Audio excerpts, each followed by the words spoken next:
Bonjour et bienvenue sur ma chaîne. Aujourd'hui, je vais vous présenter un couteau fixe, un petit couteau fixe.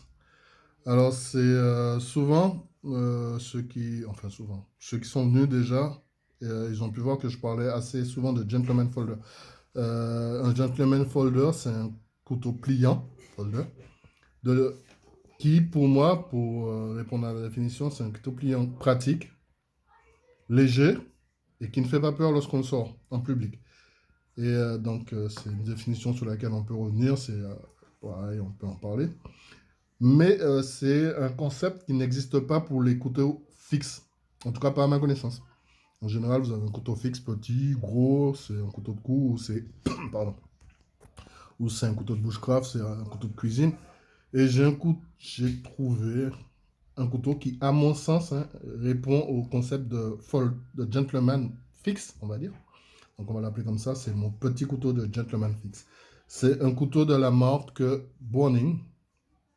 Donc comme vous pouvez le voir, voilà. C'est le modèle 419 Mother of Pearl. Donc c'est un petit couteau fixe. Voilà. Avec une lame de 7 cm, un manche de 10 cm. Le couteau au total fait un peu plus de 17 cm et quelques millimètres, hein. Donc, comme vous pouvez le voir, c'est un couteau qui est gravé avec un procédé que j'ignore. Je ne sais pas exactement c'est quoi ce type de procédé. J'ai plus l'impression c'est une espèce de décalcomanie. Enfin, je ne sais pas trop. Ou alors une gravure. Enfin, je ne sais pas. Sincèrement, je ne suis pas un gros connaisseur des gravures, donc je ne pourrais pas vous le dire. D'un côté, vous avez le modèle, le modèle,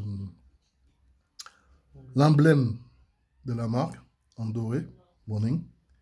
De l'autre côté, vous avez que le motif de feuille et le modèle du couteau qui est gravé dessus. Je ne sais pas si vous voyez, voilà, modèle 419, fabriqué en Chine. Donc Browning, c'est une marque, pour ceux qui ne connaissent pas, américaine, qui fait principalement des armes à feu, mais qui fait aussi des couteaux de chasse, des choses comme ça, et dont certains sont fabriqués en Chine. Ce modèle, le Mother of Pearl, n'est plus produit, n'est plus vendu. Il existait aussi un modèle, je crois, qui s'appelait le 420, le même modèle, mais en pliant.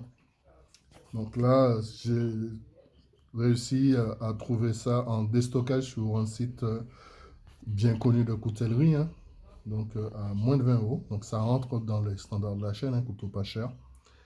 C'est un couteau qui est produit d'un acier qui n'est pas non plus d'une qualité extraordinaire. C'est du 5CR15 MOV si je me souviens bien. Donc pas non plus, c'est un acier inoxydable pour ce que j'en sais, qui n'est pas non plus d'une qualité extraordinaire. C'est pas du S30, c'est pas, enfin, c'est même pas du 12C28N, hein. C'est un acier d'une dureté moyenne. Il est très très bien affûté, il n'y a pas de souci. Moi, je m'en sers pour manger, puisque c'est pour moi vraiment, je le mets quand je suis bien habillé, que j'ai pas envie de prendre un pliant, je le prends. Il est livré avec un étui en cuir de qualité, ou voilà, avec une très très bonne rétention, comme vous pouvez le voir. C'est assez important. L'étui est fabriqué d'une seule pièce avec un passant pour le port vertical. Un passant assez large d'ailleurs, hein. Ah, 3 doigts, c'est vraiment beaucoup. Et, euh, et voilà, moi, donc la lame, elle fait un peu moins de 3 mm d'épaisseur. Stop. Donc, qu'est-ce qu'il y a à dire encore sur ce couteau? Bon, ben, il y a une très bonne qualité de fabrication, même si c'est fabriqué en Chine, avec un petit trou, un grand trou ovale pour passer une sangle ou un petit cordon si besoin. Le couteau, c'est un vrai couteau. Il tient à la main. C'est pas un couteau à 3 doigts. C'est vraiment un vrai couteau, quoi. Il tient bien dans la main, il n'y a pas de souci. S'il faut travailler avec vraiment des choses un peu plus dures qu'un steak, je pense devrait y arriver. J'ai jamais essayé, mais je pense que oui, on devrait y arriver, il n'y a pas de souci. Moi, personnellement, ce couteau, j'utilise avec son étui, mais je ne le porte pas en vertical. Je le porte en horizontal. Alors pour ça, j'ai une petite astuce qui peut servir. J'utilise du velcro. Je vais vous montrer. Donc, c'est juste 2 bandes de velcro. Et mon couteau, je le passe à ma ceinture, comme ça. Bon, de façon un peu moins...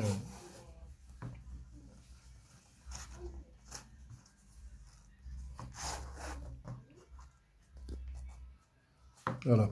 Et mon couteau, je le passe à ma ceinture. Et je le porte en port horizontal sans souci. Vous pouvez régler, voilà, pour plus de confort, le velcro exactement où vous voulez. Moi, je le porte un peu comme ça. Donc, pour ceux qui n'ont pas envie d'investir dans un étui à port horizontal pour un couteau à moins de 20 €, qui ne sont pas des spécialistes du travail du cuir comme moi, je trouve que c'est une astuce qui est sympa. Enfin, moi, je dis ça, ouais, si, elle est sympa. Elle est sympa. Moi, le couteau, je ne l'ai jamais perdu. Je le porte quand même assez souvent comme ça. Et ça se passe bien, il n'y a aucun souci. Euh, quand c'est fixé, ben, le couteau, vous le sortez, il n'y a pas de souci. La prise en main, elle est très bonne en plus. Vous avez vraiment une très très bonne prise en main. Le manche est bien travaillé. C'est très simple, mais tout est bien travaillé. Il n'y a pas de souci si vous voulez manger avec. Le couteau, il coupe. Il n'y a pas de souci si vous voulez manger ou faire des petits travails de détail ou quoi. Ok, ça marche pas mal. Ça marche vraiment pas mal. En plus, il est pas très lourd. C'est un couteau, je sais pas si je l'ai dit, qui fait 110 grammes. Ouais, un peu, ouais, je crois, peut-être un peu plus de 110 grammes. Je l'ai pesé sur une première vidéo, donc là, je vais pas le repeser. Mais voilà, donc pour moi, si ça existait le concept de fixe de gentleman, en tout cas, je peux vous assurer que je l'ai déjà sorti en société. Alors, ce qui fait peur, c'est quand je le porte en horizontal et que je le sors, effectivement, ça peut surprendre.